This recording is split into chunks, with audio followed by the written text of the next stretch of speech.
Assalamualaikum warahmatullahi wabarakatuh. Alhamdulillah, alhamdulillahi ala ihsanih wa syukru lahu ala taufiqihi wa amtinanih. Wa asyhadu an la ilaha illallah wahdahu la syarika lah ta'ziman li syanih. Wa asyhadu anna Muhammadan abduhu wa rasuluhu ad-da'i ila ridwanih sallallahu alaihi wa ala alihi wa ashabihi wa ikhwanih, amma ba'du. Ma'asyiral muslimin rahimakumullah. Menjadi seorang muslim yang cerdas. Kecerdasan dalam artian yang terpuji tentu merupakan perkara yang tidak mungkin luput dalam ajaran Islam yang sempurna yang dibawa oleh Nabi kita Nabi Muhammad sallallahu alaihi wasallam. Semua kebaikan dunia dan akhirat itulah yang dijadikan ada pada agama dan petunjuk yang diturunkan oleh Allah Subhanahu wa taala kepada Rasulnya sallallahu alaihi wasallam. Allah Subhanahu wa taala berfirman, "Ya ayyuhalladzina amanu stajibu lillahi walir rasuli idza da'akum lima yuhyikum." Wahai orang-orang yang beriman, penuhilah seruan Allah, penuhilah panggilan Allah dan panggilan Rasulnya yang mengajakmu kepada hal-hal yang memberikan kebaikan hidup bagimu. Kecerdasan atau kepandaian tentu perlu diukur dengan pemahaman yang benar.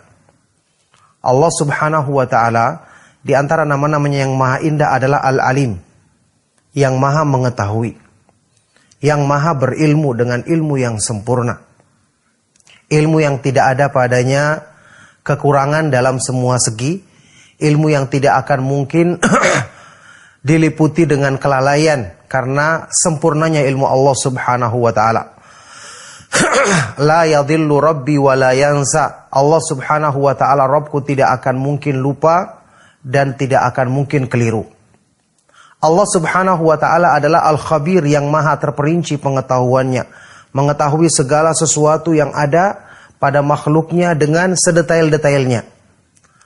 Ketika Allah Subhanahu wa taala yang memiliki sifat-sifat seperti ini, sifat-sifat kesempurnaan, nama-nama yang maha indah, menurunkan agama, maka pasti agama ini penuh dengan segala kebaikan, penuh dengan ilmu. Berarti agama Islam ini yang mengajarkan kepada kita kecerdasan dalam artian yang sesungguhnya.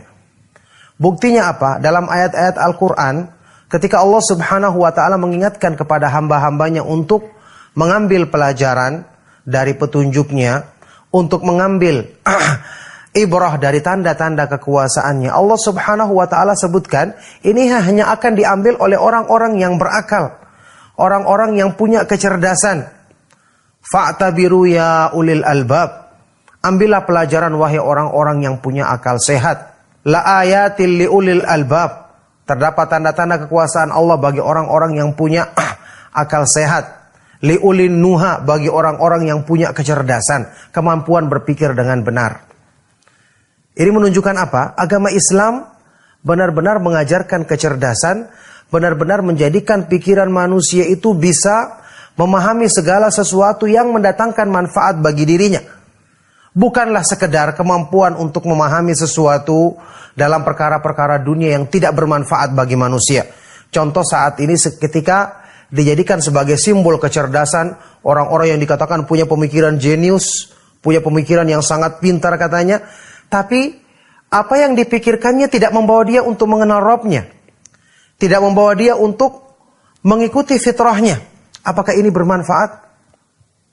Justru dia mengikuti jalannya syaitan yang memalingkan manusia dari fitrah.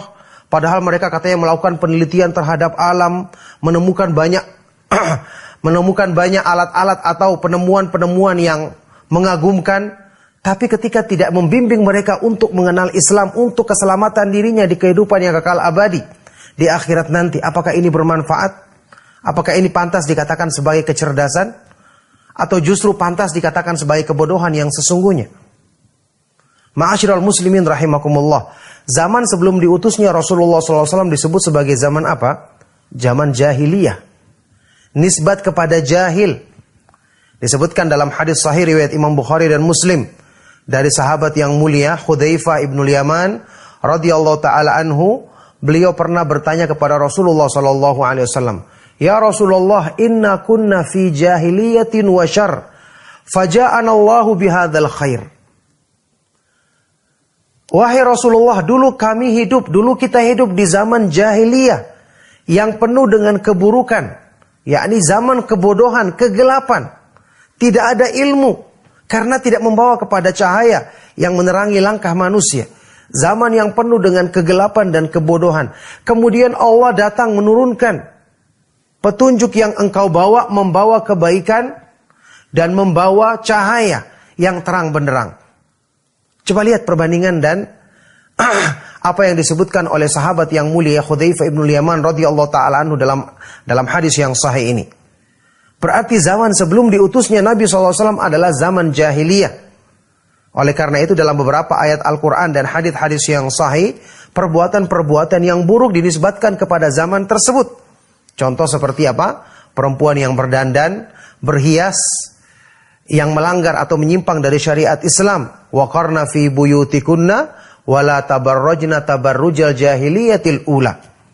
Hendaknya kalian wahai kaum perempuan menetap di rumah-rumahmu dan janganlah kamu berdandan bertingkah laku seperti kebiasaan wanita-wanita jahiliyah yang terdahulu. Wanita-wanita yang hidup dalam kegelapan, kebodohan. Subhanallah, ini kita perhatikan. Agama Islam itu mengajarkan kepada kita kecerdasan dalam artian yang sesungguhnya. Karena kebodohan tidak pantas untuk orang-orang yang mulia. Tidak pantas untuk orang-orang yang mendapatkan kedudukan tinggi di sisi Allah Subhanahu wa ta'ala. Makanya kebodohan itu Allah sebutkan sebagai sifat yang sangat melekat pada penghuni neraka. Na'udzubillahi min dzalik. Penghuni neraka. Allah Subhanahu wa ta'ala sebutkan dalam Al-Quran. وَلَقَدْ ذَرَأْنَا لِجَهَنَّمَ كَثِيرًا مِنَ الْجِنِّ وَالْإِنسِ لَهُمْ قُلُوبٌ لَا يَفْقَهُونَ بِهَا وَلَهُمْ أَعْيُنٌ لَا يُبْصِرُونَ بِهَا وَلَهُمْ آذَانٌ لَا يَسْمَعُونَ بِهَا أُولَئِكَ كَالْأَنْعَامِ بَلْ هُمْ أَضَلُّ أُولَئِكَ هُمُ الْغَافِلُونَ. Sungguh-sungguh telah kami jadikan untuk menghuni sebagai penghuni neraka jahanam kebanyakan dari jin dan manusia. Kenapa? Karena mereka bodoh. Tidak mau belajar ilmu yang benar. Tidak mau mencerdaskan diri mereka dalam artian yang sebenarnya. Mereka punya hati tidak digunakan untuk memahami petunjuk Allah yang menyelamatkan, memuliakan dirinya dunia akhirat. Mereka punya penglihatan tidak digunakan untuk melihat tanda-tanda kebesaran Allah, membaca ayat-ayat Allah. Dan mereka punya telinga tidak digunakan untuk mendengarkan nasihat-nasihat yang bermanfaat. Ulaika kal an'am, mereka ini tidak berbeda dengan binatang ternak yang hanya cuma bisa makan, minum, tidur. Balhum adhal, bahkan mereka lebih rendah, lebih sesat. Kenapa? Karena binatang ternak tidak punya akal pikiran. Sedangkan mereka punya akal pikiran yang harusnya digunakan untuk bisa mengisi hidupnya dengan memahami kebenaran agar dia menjadi orang cerdas yang sesungguhnya. Oleh karena itulah ma'asyiral muslimin rahimakumullah, di sini perlu kita satukan dulu pemahaman yang benar dari makna kecerdasan. Allah Subhanahu wa ta'ala yang menciptakan kita, menciptakan akal kita. Mungkinkah dia akan menurunkan agama yang tidak sesuai dengan pemikiran akal kita? Pasti akan bersesuaian. Makanya kita ketahui yang terkenal Syekhul Islam Ibnu Taimiyah rahimahullah ta'ala menulis kitab yang sangat masyhur, Dar'u Ta'arudil Aqli wan Naql, menolak pertentangan atau kontradiksi antara akal yang sehat dengan an-naql, syariat atau dalil yang Allah Subhanahu wa ta'ala turunkan pada wahyunya. Tidak mungkin akan bertentangan. Justru akal yang sehat ketika bertemu dengan wahyu dari Allah akan diisi dan dijadikan semakin cerdas, semakin berilmu, semakin terang benderang menerangi langkah manusia, dijauhkan dari kejahilan, dari kegelapan. Dan memang kegelapan dan kejahilan adalah sesuatu yang sangat disukai oleh iblis. Karena dengan itu dia akan bebas menggoda manusia, mengombang-ambingkan mereka dalam kegelapan, dalam kesesatan, mudah dimasukkan ke dalam jurang kebinasaan. Na'udzubillahi min dzalik. Al-Imam Ibnu Jauzi rahimahullah ta'ala pernah mengatakan, wa'lam anna awwala talbisi 'alan nasi sadduhum 'anil ilmi. Ketahuilah, perangkap pertama yang akan dilontarkan oleh iblis untuk menjebak manusia adalah menghalangi mereka dari ilmu, dari kecerdasan yang sesungguhnya, ilmu agama. Li'annal ilma nurun, karena ilmu itu adalah cahaya, menjadikan jalan manusia terang, terhindar dari kegelapan. fa idza atfa'a masabihahum khabbatahum fil dhulami kaifa sya'. Maka kalau iblis telah berhasil memadamkan cahaya manusia, menjadikan jalan mereka gelap, maka dia pun bebas mengombang-ambingkan mereka dalam kegelapan tersebut. Oleh karena itulah, ma'asyiral muslimin rahimakumullah, belajar agama setelah berdoa kepada Allah Subhanahu wa taala, ini menjadi sebab terangnya hati kita, terangnya langkah kita. Itulah sebabnya dalam Al-Quran disebutkan fungsi agama memberi kehidupan dan ruh. Hidup kita akan lebih berarti, iman kita akan memiliki kehidupan, hati kita akan punya ruh. Kemudian memberikan cahaya untuk menerangi langkah kita. Allah Subhanahu wa taala berfirman, "Awaman kana maitan fa ahyainahu wa ja'alna lahu nuran yamshi bihi fin nasi kaman mathaluhu fil dhulumati laisa bi kharijin minha." Apakah orang yang tadinya mati, kemudian kami hidupkan dia, Allah hidupkan dia dengan iman, dengan dia mengenal petunjuk Allah, mengenal ilmu agama. Dan kami jadikan dengan pada dirinya cahaya yang dengan itu dia berjalan di antara manusia. Apakah ini perumpamaannya sama dengan orang yang hidup dalam kegelapan dan tidak bisa keluar darinya?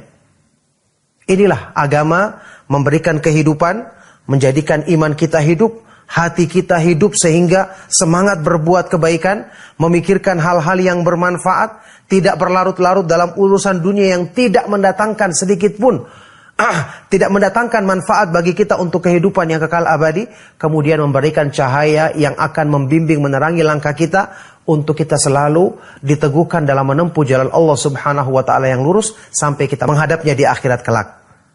Demikianlah, inilah makna kecerdasan yang sesungguhnya yang hendaknya menjadi renungan bagi kita semua. Fa'tabiru ya ulil absar, maka ambillah pelajaran wahai orang-orang yang punya pandangan, wahai orang-orang yang memiliki akal yang sehat. Semoga nasihat ini bermanfaat bagi kita semua dan menjadi sebab pencerahan untuk meluruskan makna kecerdasan yang sesungguhnya di kalangan kaum muslimin. Sallallahu wasallam wa barak ala nabiyyina Muhammad wa ala alihi wa ashabihi wa man tabi'ahum bi ihsan ila yaumiddin walhamdulillahi rabbil alamin. Wassalamu alaikum warahmatullahi wabarakatuh.